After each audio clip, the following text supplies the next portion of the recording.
present the budget for 25-26.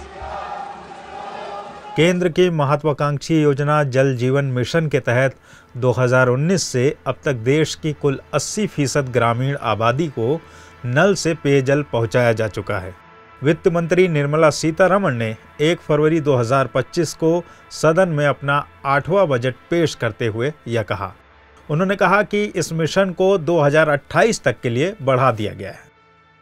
केंद्रीय budget 2025-26 के तहत जल जीवन मिशन योजना के लिए कुल 67,000 करोड़ रुपए का प्रावधान किया गया है। जल जीवन मिशन के लिए यह ताज़ा प्रावधान बीते वित्त वर्ष 2024-25 के संशोधित बजट 29,916 करोड़ रुपए के मुकाबले 195% ज़्यादा है। हालांकि बीते वित्त वर्ष के बजट प्रावधान 70,162 करोड़ रुपए से 4% कम है। बजट आंकड़ों से पता चलता है कि सरकार ने बजट का प्रावधान करने के बाद संशोधित अनुमान में 67% बजट में कमी कर दी थी, जबकि वित्त वर्ष 2025-26 में बजट में ग्रामीण स्वच्छ भारत मिशन के लिए 7,192 करोड़ रुपए का प्रावधान किया गया है, जो कि बीते वित्त वर्ष के बराबर ही है। वहीं केंद्रीय वित्त मंत्री ने शहरों के विकास और जल व स्वच्छता के लिए किए गए ऐलान को लागू करने के लिए आज बजट भाषण में 1 लाख करोड़ रुपए के अर्बन चैलेंज फंड की घोषणा की। इस फंड का प्रावधान बजट में पहली बार आवास एवं शहरी विकास मंत्रालय के स्वच्छ भारत मिशन के तहत किया गया है।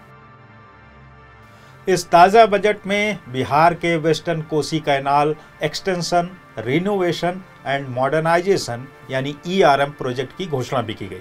इस पहल से मिथिलांचल के 50,000 हेक्टेयर से अधिक कृषि भूमि को लाभ होने की उम्मीद है। बजट भाषण में कहा गया कि इससे स्थानीय किसानों को सिंचाई में काफ़ी मदद मिलेगी। इसके अलावा बजट भाषण में एक और चीज़ थी कि एक गंगा और किसी अन्य नदियों का नाम तक नहीं लिया गया।